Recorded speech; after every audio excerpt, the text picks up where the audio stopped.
Right then, we are live. I screwed up with the numbers a little bit this week. Last week. Basically, well, 2 weeks ago even. Let's start again. So 2 weeks ago, I messed up with putting the numbers of which episode of Thursday Talks we are on. So I thought this week was actually episode 87, but it's not. It's episode 86. So I've had to go back and change the last couple of weeks of numbers. So I screwed up on that, but I've managed to rectify that now anyway. But I thought to myself, hang on a minute, we can't be on episode 87. I'm sure we're one behind that. But yeah, anyway, so that's rectified. I think also I might start doing these at more like 1 o'clock because I seem to be hanging around a little bit. I seem to be like last few weeks I've seemed to be hanging around a little bit. I've had my lunch and then I think to myself, well, I'm just hanging around waiting to do Thursday Talks, and there's not really much point in getting on with sorting because then after 20 minutes I'm going to have to, set up the hangout and stuff. So I might start them more around the 1 o'clock from now on, but I don't know. But it'll be any time between 1 and half 1 anyway, so it'll still be around the same time. But yeah, anyway, we've got 9 people in the chat. Oh no, I'm not even prepared. 1 second. Whet your appetite. Sorry, I was singing that song before I came on. So I had to do a cheeky little bit of singing. Let me see the chat now. It's just loading. Whet your appetite. Where is it? Sorry, I can't stop singing. Sorry. Right, okay. Where is the chat? It's not even loading. Where is this chat? Come on, load for me, baby. Load. There we go. Right, we've got a few people in the chat. We've got Andy Robin. Oh, wait. We've got someone above Andy there, I think. We've got Soul Down Funky in the chat first, yet again. We've got Andy Robinson. We've got Globalus. I think that's how you pronounce it. George is in there. Gary is in there. La La La is in there. Kirsten's in there. Which One Day is in there. Cool. 15 people watching, which is awesome. Ashley Martin, Pete Taylor, Crap in the Attic. Cool. Everyone's here. Well, a lot of people are here. Now then ads. Feedback mean nout. If you have plenty of sales, you will always get people who could just complain for no reason. Right.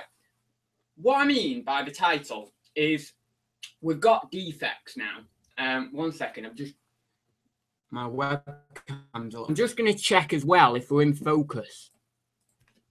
Oh yeah, we seem to be okay focus-wise. I just didn't want it to be out of focus again. Now I know how to change it.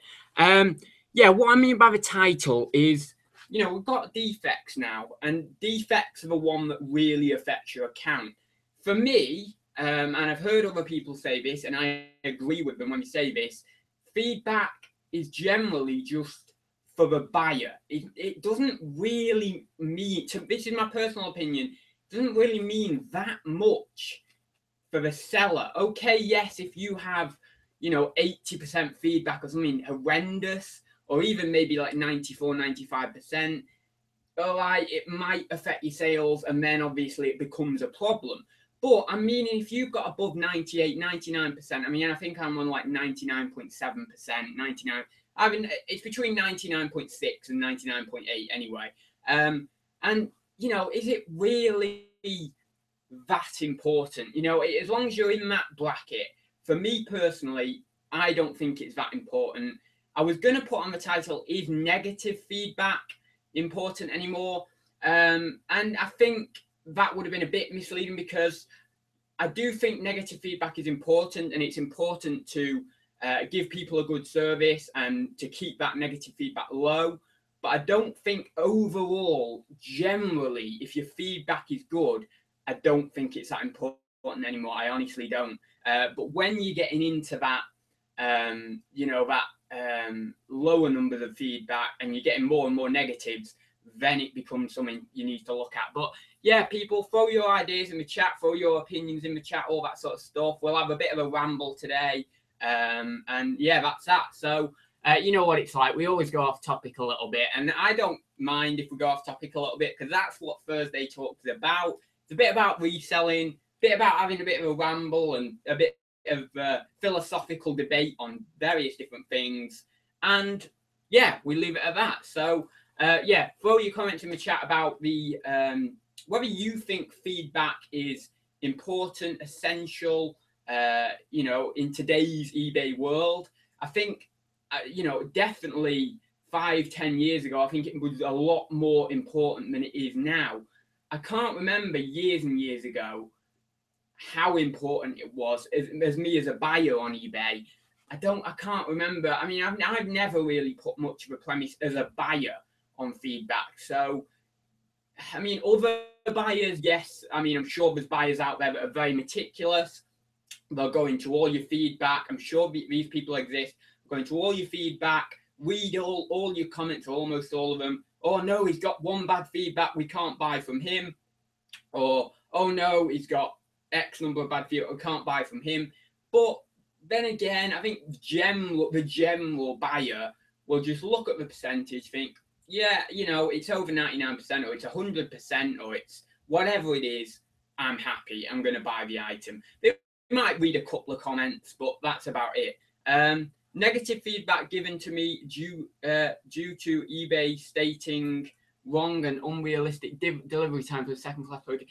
Yeah, the late delivery defect and stuff. Yeah, I mean, well, not necessarily feedback, but yeah, the late delivery defect. Oh, you know what it is for me. Yeah, the late delivery with when we click, you know, when they're asked to give feedback and we click, did this item arrive on X date? And then we click no, and then you get a late delivery. Well, sometimes this is really weird. Sometimes the eBay will give you a massive time frame, right? And then other times, for some weird reason, I don't know whether it's due to my handling time being different on different things. I don't know, because I don't think it is different.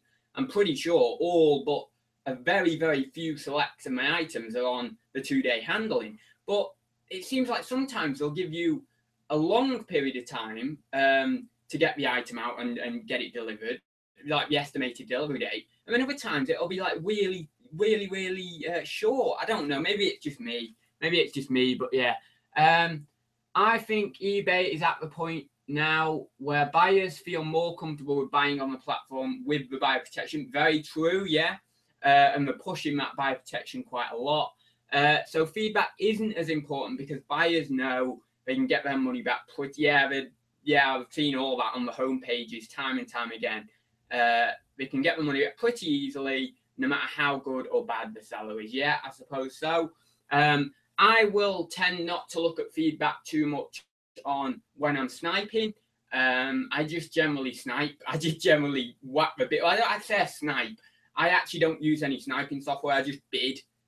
On eBay. But if I'm sniping, I'll do it on volume. So I'll be searching through and I'll be trying to put as many bids on as possible. I'll just go to my maximum, and then whatever comes out at the end of a week comes out, really. Whatever I've got. But that's another thing to consider. I don't look at feedback as much when I'm sniping.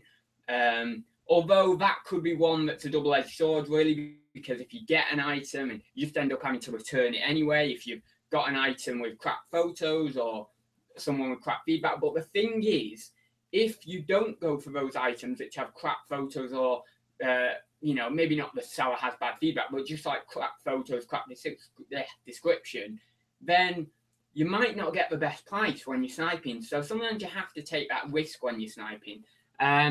Negative feedback about postage time being... Have I read that one out? Negative feedback about postage time being late and item description defects is important to other buyers buying from. Yeah, I suppose so. We've got... I think anyone who uses eBay all the time understands... can get percentage knockback by dodgy buyers. Yeah, I suppose. Yeah. From you. Which one day says from you? Oh, right. Yeah, buyers buying from you. Yeah, I get it. Yeah. So I just wanted to touch on that a little bit. It's not a big topic. You know, you can't really delve massively into the topic. It's not something that, you know, I could talk about for an hour. It's just a little topic to get us started, and it's something that's been playing on my mind this week. And as you know, I always try and centre Thursday Talks topic a little bit around what's been playing on my mind. The other thing that's been playing on my mind is getting stuff listed, getting stuff done, because there's so much stuff I've got to process. And today I did that thing, and I'm sure you've all done this, where you go into a box or something, like I've got boxes of stuff in there, and you go into a box and you think, oh yeah, I bought that 3 weeks ago and I've completely forgot about it. And sometimes you might go into a box if you've been doing it for a long time and you've just stored stuff away. You go into a box and you think, oh my God, that was 3 years ago. So, you know, you've been, and I'm sure at some point I'm going to get to that stage where, oh God, where did that? I can't believe I've still got that, you know? But yeah, so I went into a box before and I picked out something I've got 3 weeks ago, and I thought, oh my God, I thought I got that stuff listed. Hello, ads, still the same room layout. Why would it have changed from yesterday? What do you mean? Same room layout? Yeah, of course it would be. Right then, should be able to leave neg feedback for buyers. Can you? Why? What do you mean you can't leave neg feedback for buyers? I didn't even know you could not leave. See, there's a lot I don't know. There's a lot I don't read into. But you can't leave in it. I swear, like 10 years ago, you could do that. When I was on eBay doing ponchos and my pocket money stuff, I swear you could do that years ago. God, I can't believe you can't do that anymore. But I've never tried, so I don't know. Well, I've not tried in the last couple of years since I've been doing it. I'm sure you could add talk for an hour. Yeah, I suppose I could talk for an hour on this topic, but yeah, we're not going to because it'll just get repetitive. Yeah, so I didn't know that. You know, I really didn't know that. I thought you could. Maybe you could back in 2007, 2008. You probably could, but I don't know because it was different back then. It changed, you know. Oh, we changed it, Kirsten says. Yeah. See, there's a lot of things. I didn't, like, when I first started eBay back up again 2 years ago, I didn't even know about the defects because the defects weren't there. When I first started doing eBay, they were not there, I'm pretty sure. I don't remember them being there anyway. Someone might illuminate me on that, and they might have been there from the start, but I don't remember them being there. I can't remember them being in place. It was all about feedback, you know, and stuff like that. So, well, that was years ago now. Whenever I've bought off eBay, I've never left a negative or neutral feedback for the things I've bought, even though some of the sellers or goods were terrible. Well, I mean, oh, that's bum crap picker. Yeah, I mean, if it's like this, right? I've never left a thumbs down on anyone's video. No matter if I disagree, I don't like it, I don't leave a thumbs down on people's video. I just don't leave one, right? But on eBay, I think it's different. I think you can't really relay that to eBay in terms of, like, on eBay. I think it's good if you do leave that negative. I know it can be a bit underhand sometimes, or it can be like, you know, if you like that on whether to put a negative, then it might be a bit hard to make the decision, and you might be thinking, well, does this person truly deserve it? But I think if the person truly deserves it, it's best to put a negative. And if I truly deserved it, I wouldn't slander a buyer. I wouldn't go after a buyer, chase it down. If I knew I truly deserve it, I'd just say, right, that can appear on my account. I did something wrong. That's that. I hold my hands up. Because that's how I am, you know. I think that if a buyer left a negative feedback and I knew for sure I was not having it, then I would, you know, that the item was perfect, it was great, then I would probably chase it up and try and get it removed and all that sort of stuff. And I have done that before. But, you know, if I was in a situation where someone left negative for me and it was truly deserved, I would probably just sit back and say, yeah, I deserve that. I've never had that, I don't think. I mean, every negative I've got, I disagree with. And not necessarily just because I'm biased towards my own business and I think, well, I'm the best and I know what I'm doing, because I'm really not. But, you know, it's just the fact that most of the comments are either portrayed in a snide, is the word snide, in a snide-ish way or something, I don't know. But, you know, they're portrayed like there's some guy who swore in a feedback and that got immediately removed anyway. And there was like other guys who just, obviously the comment in my eyes wasn't legitimate, and I managed to get them removed from eBay. And then there's some that I've had to let sit there, but I still disagreed with. But you know, I just think sometimes I would actually, I know I shouldn't wish for this, but I would at some point in the future just be happy to get a negative feedback that is completely deserved, that is completely nice, that's completely unbiased, that's completely worded in the correct way. And then I'd be like, I'd clap for them. I'd be like, thank you for giving me an unbiased, well, maybe not unobjectable, but like, you know, an unbiased negative feedback for ones that I agree with or that I can relate to, you know, because a lot of the negative feedback I don't relate to. I don't understand the comment. I don't agree with the comments. I don't agree with the way the comments are worded, that sort of stuff. I would be fair. I mean, I wouldn't say I would be happy, but I would be content with someone if I deserve the feedback and they just portrayed the feedback, they wrote the feedback in the most unbiased, amazing way possible. That would get, or another one is if you get a comedic negative feedback. So, you know, someone's really been comedic in the expression of it. You know, I'm actually terrible. I'm like, I've got to touch wood here because I'm like wishing negative feedback on myself or something. But I just think in those two instances, I'd be clapping. I'd be sad at the first part, but then I'd be like, oh, you know, that is actually quite good in the way they've done that. But yeah. Anyway, I'm a bit of a weirdo like that. I mean, just wishing some negative feedback on me. But yeah, it's unfair. There are as many bad buyers. Yeah, as bad. Well, that's really shocked me, Karen, that really has. You can't have a seller without a buyer. It's 50-50. So the same rules should apply. This is eBay siding with buyers invariably. Oh, that's a good word. Have changed a lot of my settings so buyers are not such a pain now. Ah, cool. Most of the people who leave negs are a-holes or in a bad mood on that day. That's the problem. People, every human on the planet right now is in some way biased. I don't believe, if you're not a robot, you cannot be unbiased. And when I mean that, I mean you're either biased towards a group of people, you're biased towards yourself, you're biased towards an opinion. I am, you am, you are.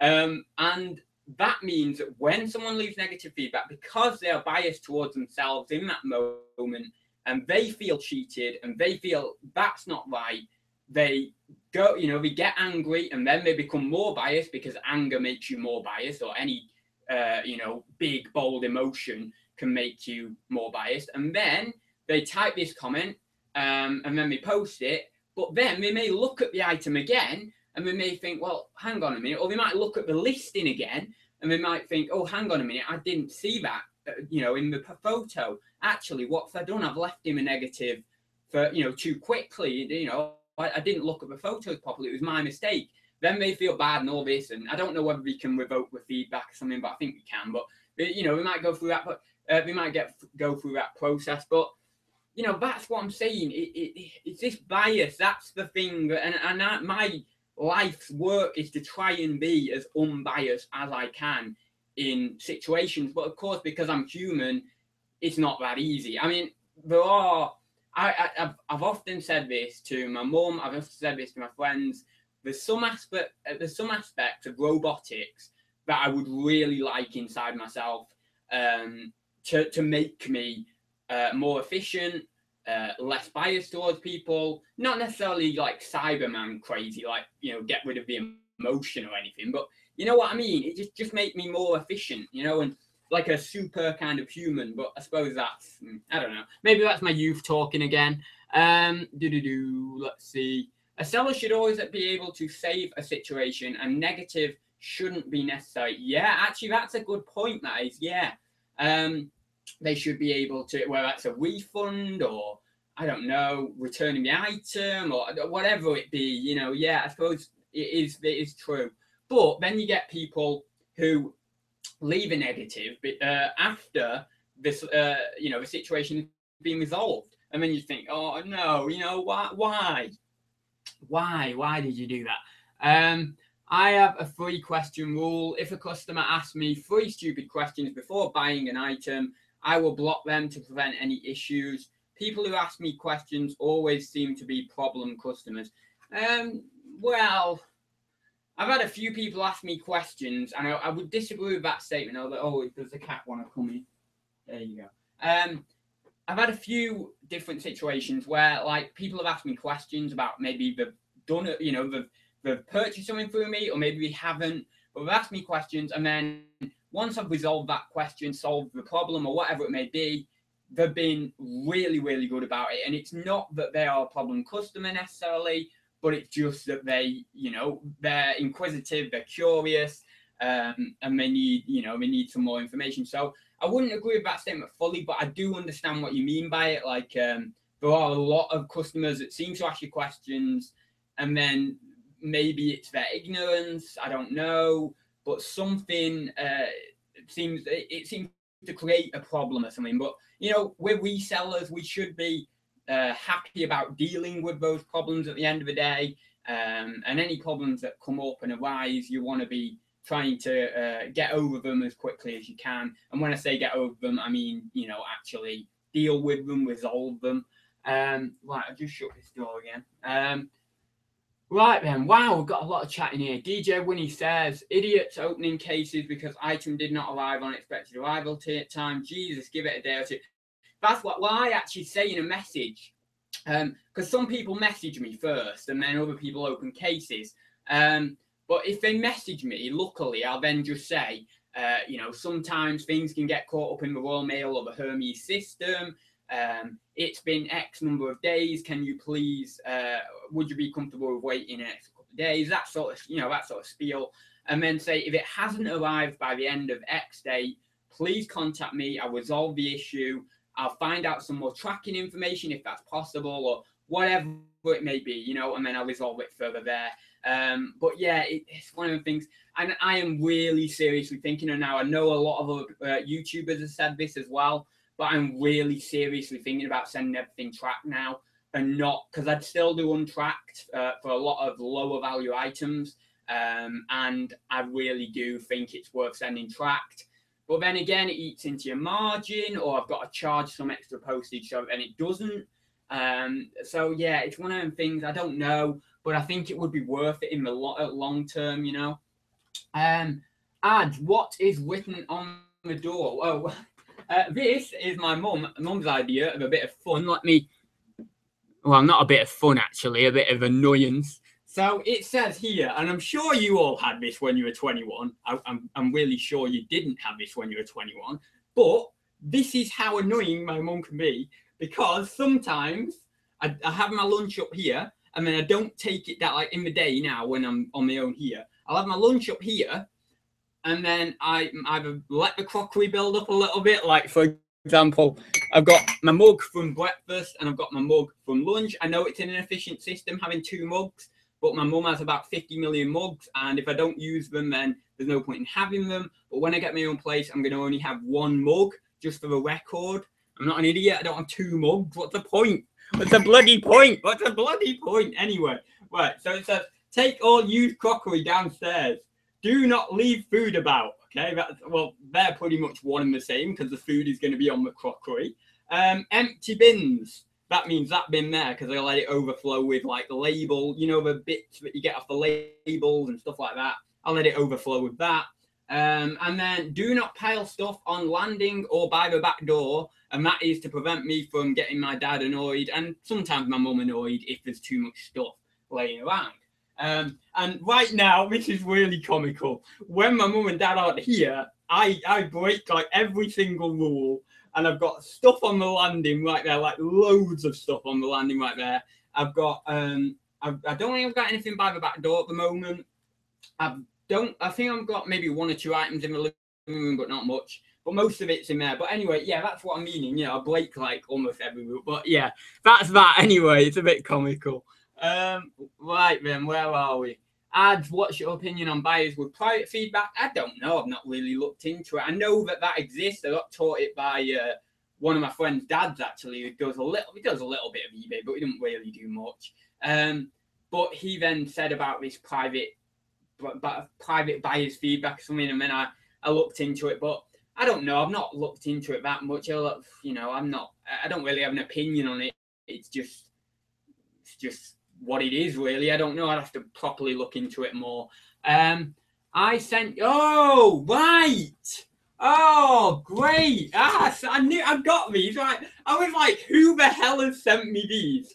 Right. So Stephen in the chat, thank you very much. I don't know. Can you tell me what they're for? Like, I know they're for tracking, but did you stick them on the parcel or something? I don't know, but very kindly, a guy called Stephen in the chat has just let me know that I got some tracking stickers in the post the other day, and I thought, where have these got? Have these come from Royal Mail or what? And yeah, he's just said to me then, I've sent you some tracking stickers in the post. Yeah, thank you very much. All I need to know now is how do I use them? I don't know. Do I just stick them on the parcel? I imagine we've got some sort of QR code on there, so I think I just stick them on the parcel, do I, or something? But yeah. Anyway, that's very kind of you. Thank you very much. But yeah, if anyone does ever send me stuff, put a note in there. You know, not that I'm saying send me stuff, but you know, if you do ever send me stuff in the future, put a note in there, a little note saying who it was from or whatever. Or you can even write me a little letter and I can write you a little letter back or something, and then we can become little pen pals or something. I don't know. But do people do that in the 21st century? Yeah, I don't know. Yeah, thank you very much. Just, it's pretend tracking. So, well, how, right, okay. So you stick it on the parcel and then what, the buyer gets it and then they think it's tracked or something. So then, I don't know how that would work.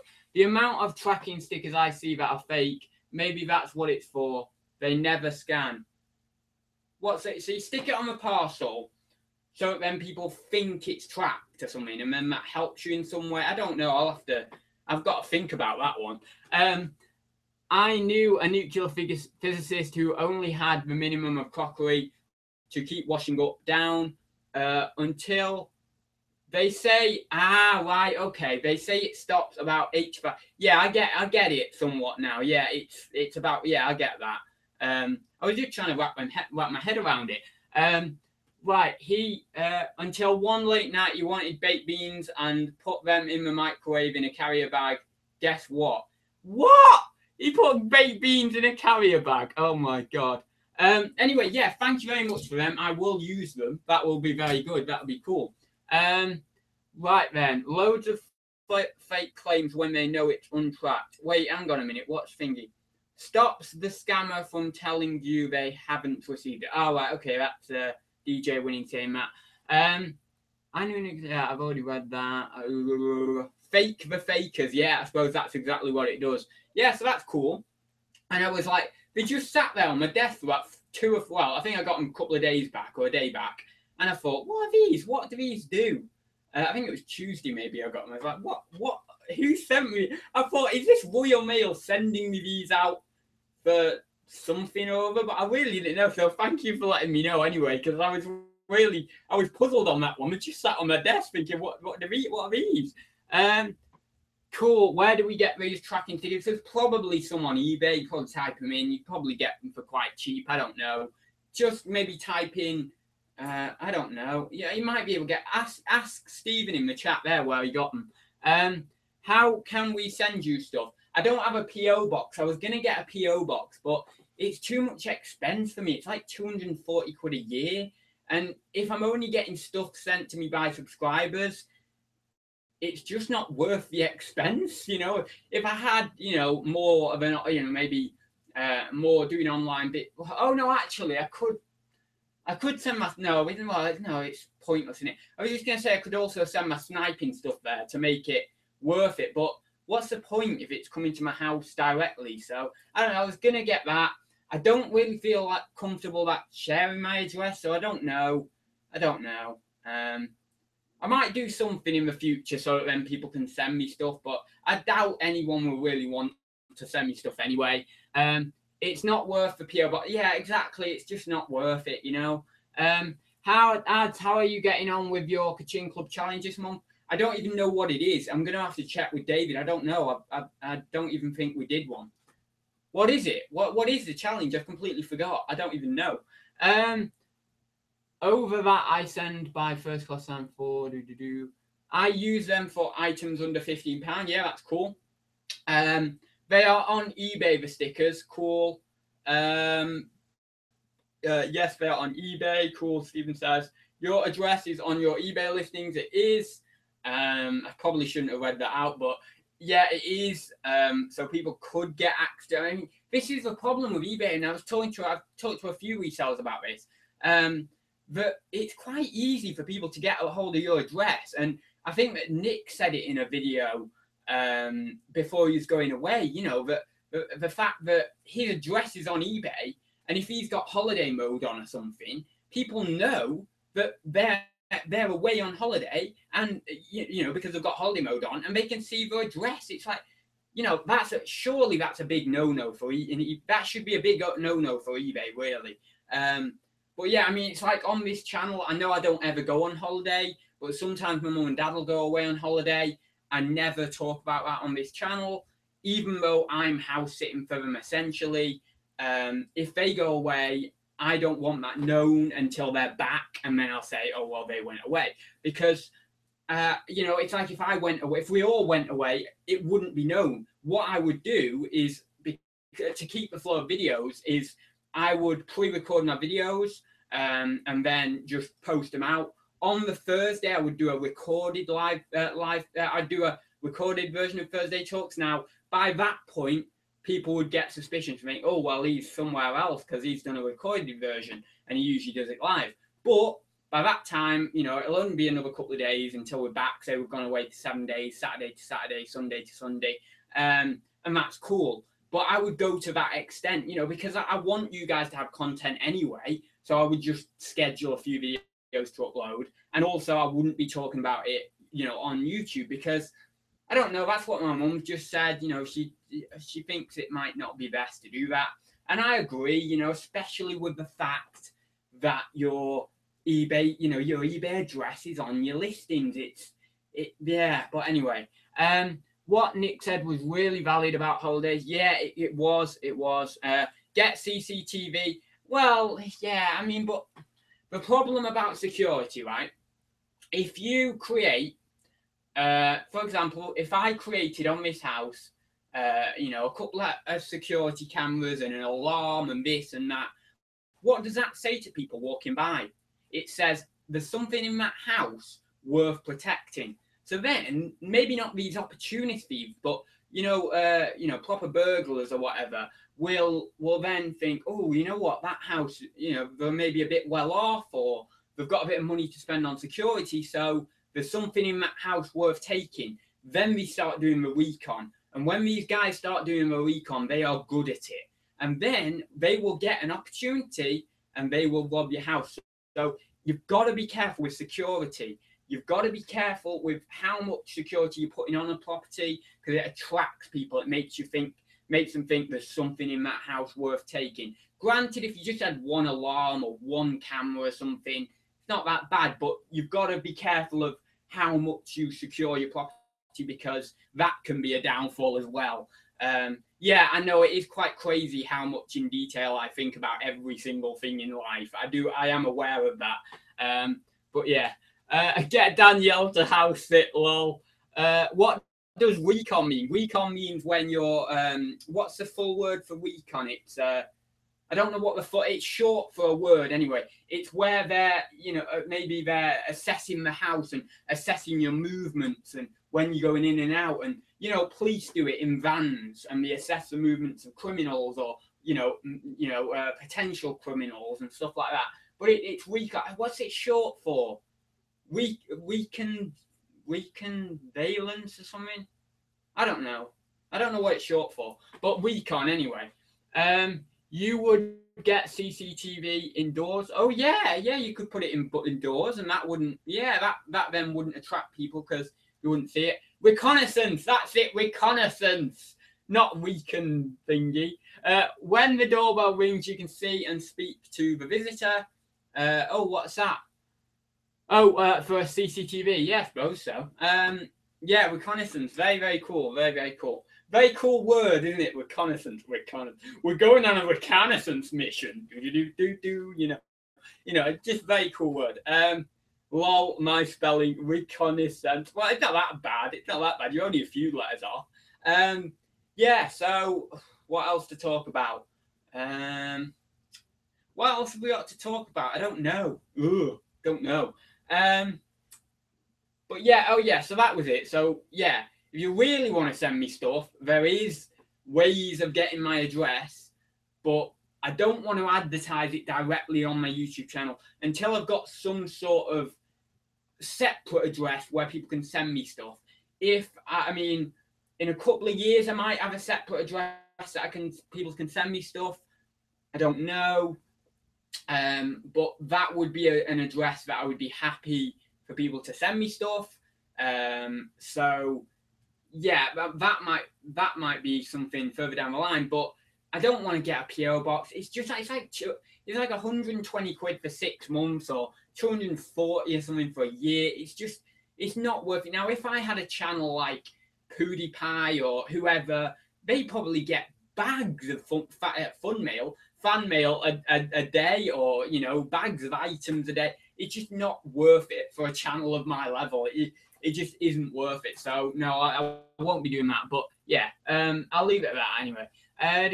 Surveillance is another word for it. Yes, I think recon is maybe more American. I don't know, or well, one of the two. It's either surveillance is American and recon is more English, or surveillance is English and recon is American. I don't know. Just send it to Adsland. Royal Mail would know where to send it. I don't think we would, but okay. Funny thing is, a few weeks back now, I had a parcel, and it had on the parcel.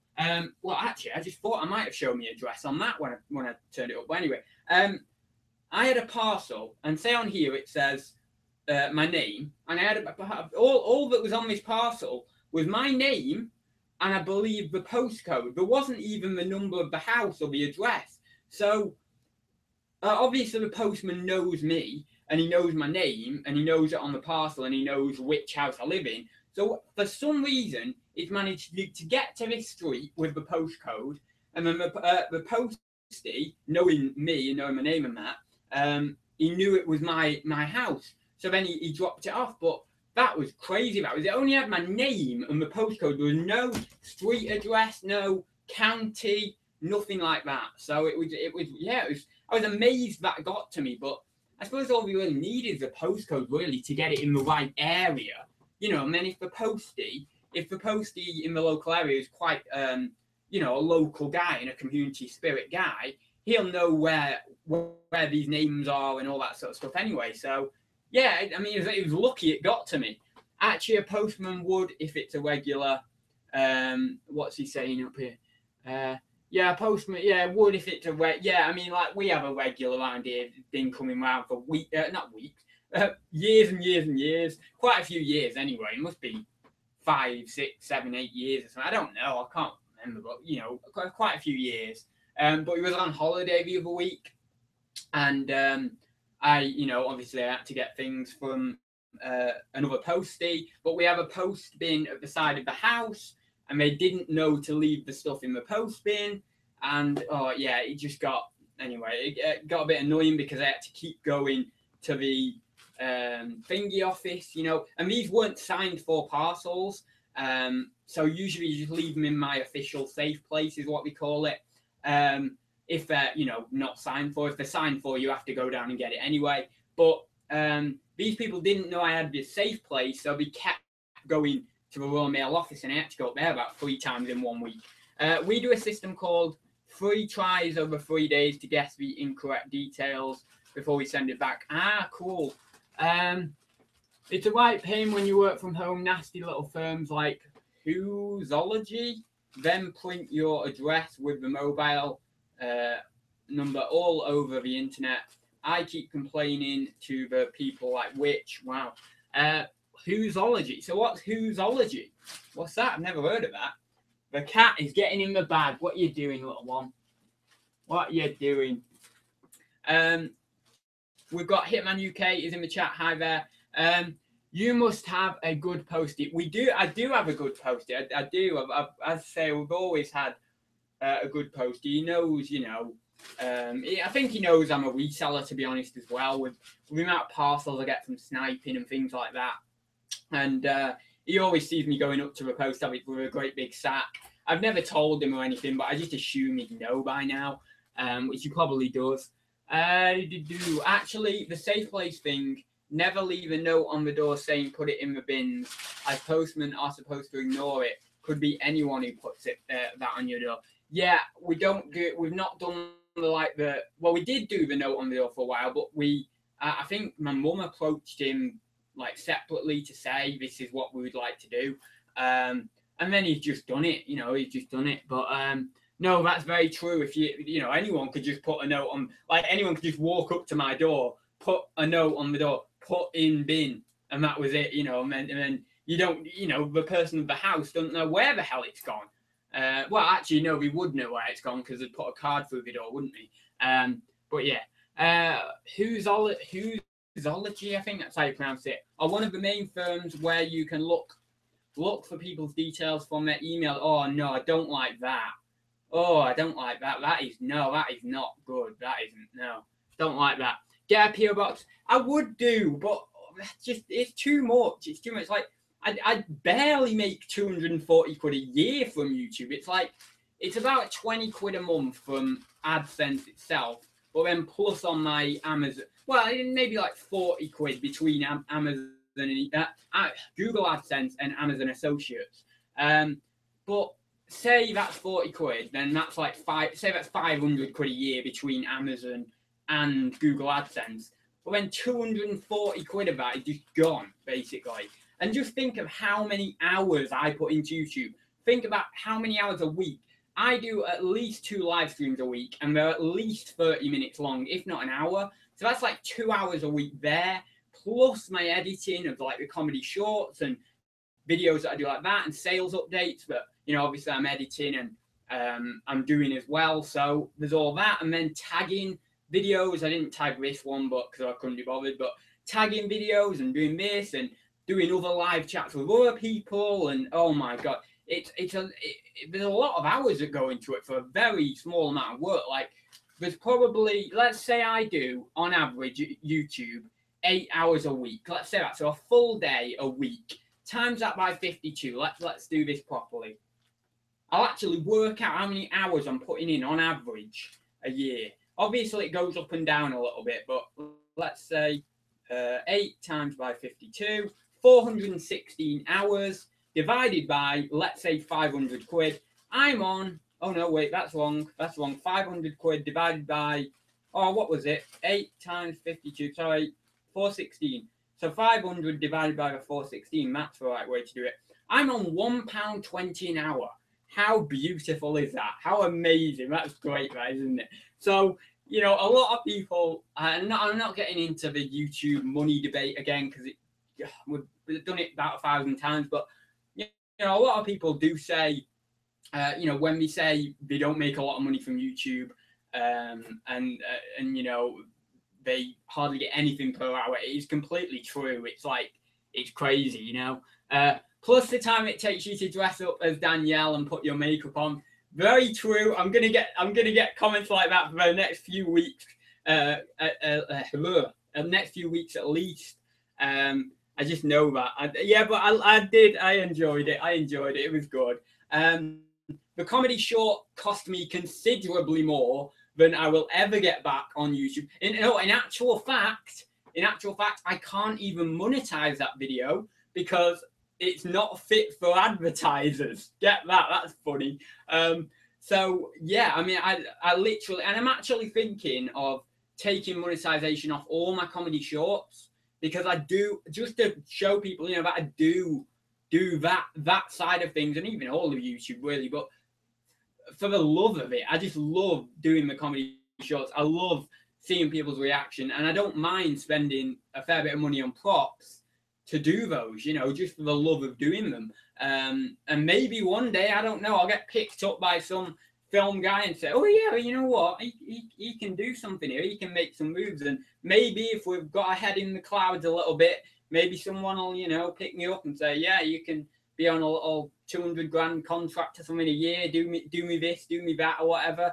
But I doubt it's going to happen, and I'm not wishing like that. I don't do wishing. I do hard work. You get to where you want to be through hard work, but it's always nice to have a little bit of a wish. But no, I I just love doing them. I love doing the comedy shorts. I really do. I have DPD app on my phone, and I can set it to my sales place. Yeah, I've done that with. I don't know whether it's UPS or something, but I've done something similar to that with UPS. Car Boot Collectors in the chat. Sorry, I missed your message there. Yo, ads, what's up? We're just having a rant. You know what it's like. Oh, Dave has to go. Bye, Dave. Post collections, duty calls. What is your favorite movie ads? Random question. Right. Okay. Well, I have to say, and I don't know. It's hard. Right. Okay. There's one that really stands out to me because that movie. Oh my God, that movie at the end, and I think I've told you. I feel like I've actually answered this question before, but on video. But yeah, there was a movie, and it's Steve Carell and Keira Knightley. I'm sure I've said this before, and it's called Seeking a Friend for the End of the World, and it's a movie with such sadness, such sorrow, that all the way through you just know this big thing is coming. And I'm not going to talk about it too much because, if someone's not watched it, I don't want to ruin it all for them. But, that this big sad event coming and no one can stop it. And it's so emotional. And I will crap you not. I cried at the end of that movie. And I am proud to say I cried at the end of that movie because it means I'm human. It means I'm full of emotion, and that's a good thing. And I really did. And after it ended, I just looked out the window, and I remember this so much. I've only ever watched it once, but it's so sad that I don't think I'd go through that again. But I looked out the window for about 10 minutes, and I just didn't say anything, didn't think anything. I was just in this state of emotion, this state of raw emotion, and that is what a good movie can do. That is what, whether it's a sad movie, an action movie, a comedy, that is the level that you need to be at after you've watched a movie. That level of emotion, whether it's you're laughing in hysterics at the end of a movie, even 5 minutes after, if it's a comedy movie, whether it's an action movie or a horror movie and you're still quaking in your boots, whatever it is, you've got to have that raw level of emotion after the movie's finished, for a few minutes after, a few seconds after at least. And that's when I always think I know it's a good movie. The other one for me was actually it came at a time when I was in high school, and we watched it in high school, and it's a movie called Up. I believe it was like 2008, 2010, 2009, something like that. Maybe it was a bit later than that. I don't know, but it's more of the start of that movie. Now, I wouldn't say that's a real favorite movie of mine, but the start always gets me, and I've watched it a couple of times.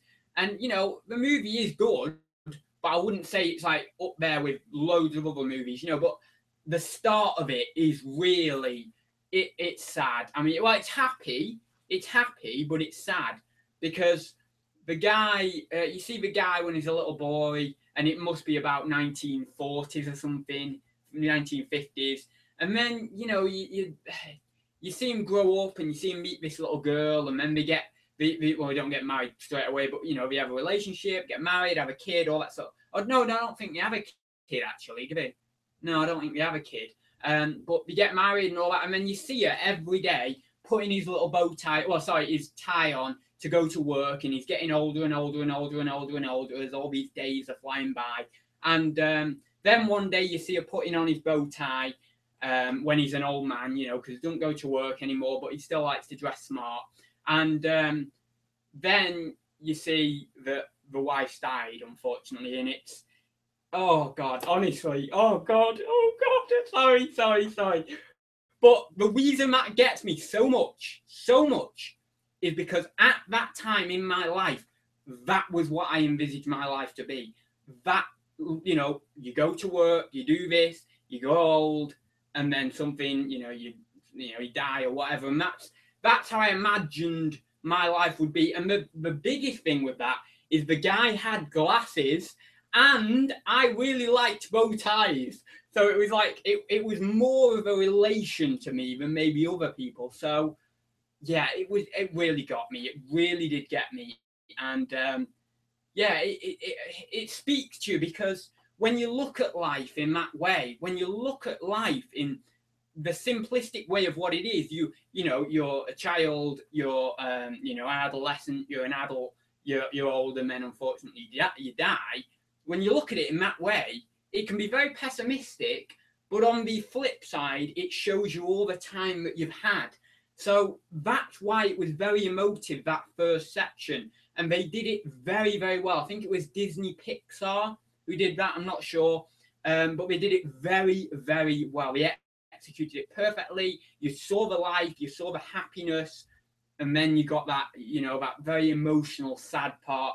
And obviously, Walt Disney was famous for doing that little triangle thing or something, where he would always watch the movie back himself before he released it, and he'd watch it back as himself. He'd watch it back as an audience member, as if he was getting into the mind of the audience, and he'd watch it back as a critic. And obviously, he wasn't alive when he released that movie, but I think they've followed on that tradition at Disney. If it was a Disney movie, it might not be. Is it Disney? I think it is, but I don't know. But if it is, that's why I think it is. You know, that's why, you know, that doing that triangle, watching the movie as a critic, an audience member, and yourself, to gauge whether all corners would like it. And that's kind of what I do with the comedy shorts. I watch it as myself. I watch it in your guys' opinion. What do I think you guys would like? Because I feel like I know a lot of you guys quite well. So I feel, what would you guys like? And I thought, with that one in particular, I thought, yes, that's it. I've got it. It took a lot of reworking of the script and stuff, but I got it. And that's why I think a lot of people enjoyed it, because I did that kind of model. But no, it was very nice, very, very, very nice, but very sad part to the film there. But obviously, he meets the little boy and stuff, and it kind of perks him up, and it's not a sad movie after that, really. But it's nice. There's loads of movies like loads, like God, I can't remember. Can't. I mean, I like The Breakfast Club, but that always gets me at the end when we all split off. That gets me a little bit. And obviously the song and the emotion and the passion and it gets me. That's why I've stopped watching, like, teen comedies from the 80s. I used to love teen comedies from the 80s, but it just gets me too much now, a lot of them. I mean, not like the ones like more the teen sex comedies like American Pie and stuff like that, but, the more rom-com teen comedies like Say Anything from the 80s. Oh God, there's loads of ones. Not necessarily Fast Times at Ridgemont High, because that's more just a sex comedy. Well, I suppose there is a bit of romance in there. God, there's loads of them. 16 Candles and all that. I can't think at the moment, but there's loads of them. Went to see Terminator 2 3D this week at cinema. One of my favourite ever movies from when I was a kid. Wow, cool. So have they done it justice in terms of, is that a carry? Oh, right. Oh, is that the original movie, but just in 3D? I thought you meant it was like an updated. Is it an updated version, or is it the original, but just in 3D? Because I thought if it's an updated version, I was just going to say, have they done it justice? Yeah, but I mean, that's the other thing I don't like. Updated versions of movies, of old movies. That's something I don't like. And it's the same with songs. And I was talking about this yesterday. There was a song by will.i.am and Nicki Minaj, and it was basically the melody in the background was "Video Killed the Radio Star" by, I think it's the Buggles or something, or the Buggles. I can never pronounce that, but I think it was about 1978, 1979, the song. And they obviously got the rights to use the background music and that, in the background. And although, yes, at the time I was about 13, 14, I didn't really know any better, I liked the song, but I still had my reservations about people using that music, that, that backing track or whatever in a new song that really is just to mass produce, churned out. But then again, at the time, that song might have been mass produced anyway. So, but I do have a bit of a problem with that. Now, there's songs that are done quite well, like what? I'm trying to think of one. There was a song that was done really well that was a remake, but I can't think at the moment. But there was one that was done with. I mean, I'm sure there is quite a few that has done with. I mean, like, I don't mind it so much if it's like Hallelujah. Like you've got Rufus Wainwright version, you've got all these different versions, or something like even like House of the Rising Sun. Originally done by Joan Baez or Joan Baez. I can never pronounce that name. Not originally done, but it was done in 1960. Most people think that the Monkees did it before her, but the Monkees version was 1964. So it was a very good version, don't get me wrong, but I still like the 1960 version. But something like that, I don't mind that's redone and rehashed or reworked. But if it's a song like just, a song from the Beatles or something like that, or a song from David Bowie, or although saying that, actually, David Bowie, there was a cover of David Bowie's Ziggy Stardust done by a band that I really like. It was like a post-punk, early 80s band, not necessarily new wave, but it's called Bauhaus, so a few people might know it, might know the band. Two or three of the band members went on for Alive and Rockets, and their song, what was their song? I don't know their song, Alive and Rockets.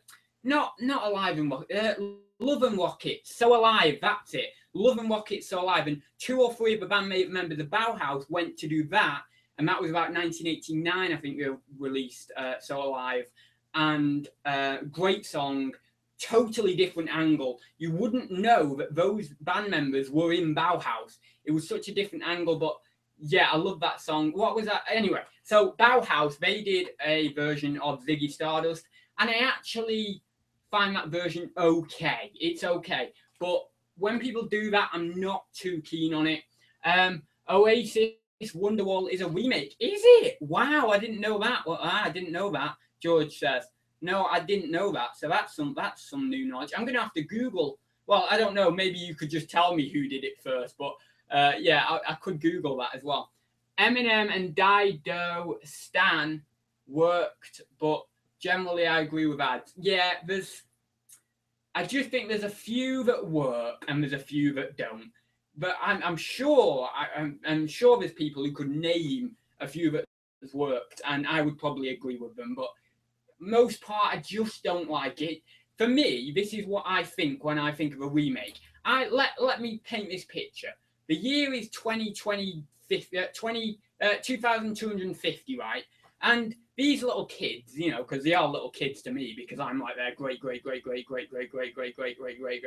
or whatever.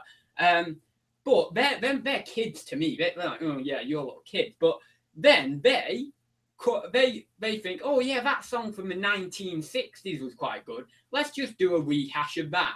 And it's all like horrible new weird music, like just not weird. It just doesn't do the song justice. That's what I think when I think of remake of the song or rehash. And I do look at it like that because I think, well, and maybe okay, I'm being a bit unfair, and maybe I'm thinking that anything that's in the future is bad and anything in the past is good because I'm sentimental like that. I don't know, but it's just anyway. I wonder if there will still be car boots in 2250. I don't know. I wonder. Yeah, I don't know. Guns N' Roses. Oh, was it? Oh, I'll have to check that out. I love Guns N' Roses. You could be really, I like the main ones. I've not really ventured out too much, but You Could Be Mine, November Rain, obviously. Patience is a good one, but I have to be in the mood. Loads of Guns N' Roses ones. The Jungle, what's it? Welcome to the Jungle. I can't believe I forgot that. All the main ones I like. I've not really looked into them deep. I think there are probably a couple I'm forgetting. Disturbed doing Sound of Silence by Simon and Garfunkel is an excellent version. Yeah, I mean, I don't mind them doing. As I say, I don't mind doing remakes, but they have to be a. They have to give. Oh, what am I trying to say? They either have to. I don't know what I'm trying to say. They have to either follow a similar suit of the original song, or they have to update it in a very tasteful way. Not all this, beat. Update it in a tasteful, modern way, but without that dubstep beat or that, you know, garagey, well, not garagey, but, beat, that, yeah, electronic dance beat, Now, I'm a fan of, bubblegum dance music and stuff like that from the 90s, and I like that beat. But nowadays, I say that, nowadays I do like a few of the beat songs, but they're very samey, and I want to move in a different direction with our future music choices. In terms of the variety we have now. Of course, there are a lot of niche bands around that I enjoy, but I want to see those niche bands replace the ones in the charts at the moment. Because to me, the ones in the charts are quite farmed, like cattle. Like the cattle, they're just farmed and produced and over again. It just no inventiveness, no more new ideas. It's just a different beat. Every song, it's just a different beat. And I'm not saying everyone's like that. There's a few in the charts I like, but yeah. Anyway, that's that. So I'll leave it there, guys, because I've been probably going an hour or something.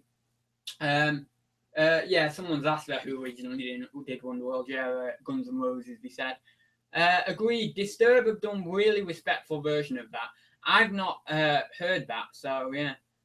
Disturbed doing Sound of Silence by Simon and Garfunkel. Obviously, the one a lot of people like from Simon and Garfunkel is Bridge, or is it Simon? Is it just Garfunkel? I don't know. But Bridge Over Troubled Water, I really like that one. Oh, that was it. That was the one. There was a really good version. Now, okay, it did have a bit of rap in it, but I was listening to it in the car. It was on BBC Radio 2, I think.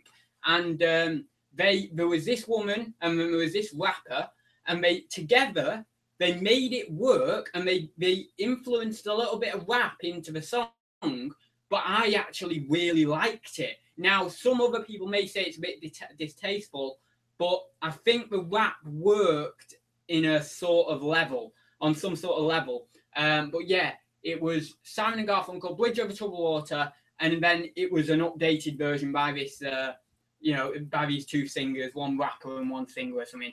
But yeah, that was the song. I knew there was one I'd heard recently, but I thought actually that's not bad. That's an acceptable version. I don't know whether everyone would like the incorporation of the rapping in there, but it wasn't like hard rapping. It was a bit softer, and it was nice. Guns N' Roses didn't do Wonderwall ads, lol. I was answering another question in the chat. Oh, right, okay. Well, who did Wonderwall then? Oh my god, I don't know. From October, your contact details won't display at the bottom of each listing page as they do currently. They will they will be shown in the business detail section of your seller profile. I think that's a bit better anyway. Andy says that. Access to your seller. Yeah, I mean, yeah, someone said, but no, it's then going on to say access your seller profile by clicking on your user ID. So it's not much better anyway, really, is it? That's the song for the Grenfell fire ads. Is it? Is that what it is? Oh, well, I liked that anyway. Was that the charity single for the... Oh, there we go. Right. I didn't know that, but no, it was... I liked that. But yeah, so there we go. That's something new I've learned. But no, so yeah, that was the one I thought, yeah, we've got that right. And there has been other ones in the past, there definitely has, but I just can't remember them. There's an echo in here. Oh, is there an echo now? Well, anyway, I'm going now anyway, so... Mr. Blobby, Wonderwall. Oh yeah, I'm not believing that. That is not true, Mr. Blobby, Wonderwall. I think I've said this before as well, but I did want to change my name to Mr. Blobby. I did change my name via deed poll for a couple of days once. I don't know whether I told you that, but yeah, I did that for a bit. There's many things I've not told you, but would be very funny stories. But I think a lot of them are just not suitable for YouTube, really. But they are some funny stories I've had, honestly. Yeah, but I did when I was younger. I really did want to call myself Mr. Blobby. Right, so Blobby Wall, George says. Right, so I'll leave it there, guys. Thank you for watching. We've got 24 people watching. If you did like it, please do give it a thumbs up, all that usual stuff. If you're watching on the rerun, please feel free to drop a comment down below. And yeah, I will be getting back to, well, not listing, but getting back to doing some sorting, then photography, then listing. Oh, the cat's on the bed there, asleep now. Oh, she looks really cute there. Yeah, so I will leave it there, guys. Thank you very much. Oh, what's Nick Hills was Mr. Blobby when he was selling his joints. What the hell is that? Oh my god, I don't even know what. I'm not going into that. Oh, that was the thing I wanted to say though, and I'm going to leave on a very, very weird note. But I was thinking the other day, about the things that you can flush down the toilet, right? And I don't know why the hell you can't flush condoms down the toilet. Now, I know it's a bit of a weird one, but I was just thinking, I had like this flash forward to me being about 47, right? And I often get these flash forwards. It's nothing weird. And I often think, well, you know, my daughter then, she might be a bit promiscuous or whatever. I don't know. But if I've got some little kid, because to me he's a little kid, even if he's 18, because I'll be 47 or whatever. If I've got some little kid who's been doing the nasty with my daughter, and I didn't really know about it, right? Then, and he tries to chuck the condom over the hedge at the back, right? And then it leans on the hedge, then I'm going to see that. But if someone invented a bloody toilet that would flush properly, I would not need know about her promiscuity, because it would have flushed down the toilet properly instead of him with his weak arms not being able to throw it over the hedge, me seeing it, me knowing it's not me, and then me knowing it's someone of hers. So yeah, sorry, I've got to end on that because it was just a funny thought that I had. And yeah, so take what you will from that, but I just thought, why don't someone invent a bloody toilet that flushes condoms down the toilet? Anyway, yeah. Who flings them over the hedge? I don't know. Don't look at me. Don't look at me. Anyway, yeah, I'll see you soon, guys. It was another good one today. We didn't go off topic too much anyway. Well, I suppose we did a bit, but yeah. See you very soon, guys.